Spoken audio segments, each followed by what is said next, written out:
ఎంత తెలివైన మగాడైనా సరే, ఏ విషయంలోనూ ఓడిపోయినప్పుడు అలసటతో వెళ్ళాల్సింది గుడికి కాదు, భార్య ఒడికి.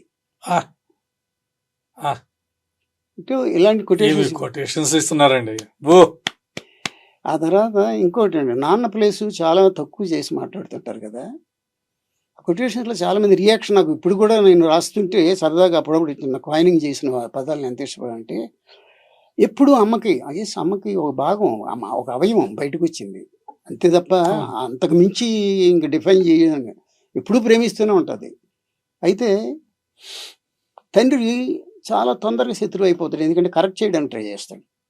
సో, దీని మీద నేను పర్టిక్యులర్‌గా ఏం రాశానంటే, ఒక పైగా కూతుళ్ళకి తండ్రి అంటే చాలా ఇష్టం ఉంటది. దాని మీద ఏదైనా రాయండి సార్ అంటే, పెళ్ళైన కూతురు ఇంటికొచ్చినప్పుడు తండ్రి అడిగాడు, "నీకు నీ భర్త అంటే ఇష్టమా?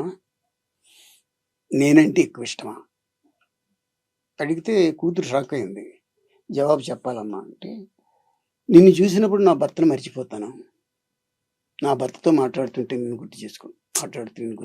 ఓహ్! అది. తర్వాత నాన్నని డెఫినిషన్ కోసం అంటే రైటర్ కావడంతో బ్రెయిన్ ఊరుకోదనుకుంటా. అలాగా నాన్న ఫాదర్‌గా నేను ఎక్స్‌పీరియన్స్ చేసిన దాంట్లో, కొడుకు ఒక ఫ్రెండ్ తాలూకా కొడుకు ఏమన్నాడంటే, ఫాదర్ కొంచెం టైట్ చేసేవాడు.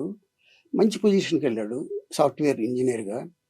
మా నాన్నకంటే నేను మంచి పొజిషన్‌లో హైట్‌కి ఎదిగిపోయాను. చాలా ఎత్తుకి ఎదిగిపోయాను అంకుల్ అన్నాడంటే. అప్పుడు నేను నవ్వుతూ అన్నా, "నువ్వెంత ఎత్తు ఎదిగినా చిన్నప్పుడు మీ నాన్న భుజాల మీద కూర్చున్నప్పుడు హైట్ ఉందే, దాన్ని మించి మాత్రం నువ్వు ఎప్పుడు ఎత్తు ఎదగలేవన్నా. అబ్బా! అబ్బా! ఆ ఎత్తుని మించి నువ్వు ఎదగలేవురా ఎప్పటికి" అనేసరికి వాడి కళ్ళల్లో నీళ్ళు తిరిగాయండి. అంటే చెప్తున్నవి. సో, ఇప్పటికి కూడా బ్రెయిన్‌కి అలా పని కల్పిస్తూనే ఉంటాను. చేస్తూనే ఉంటా. అయ్యో!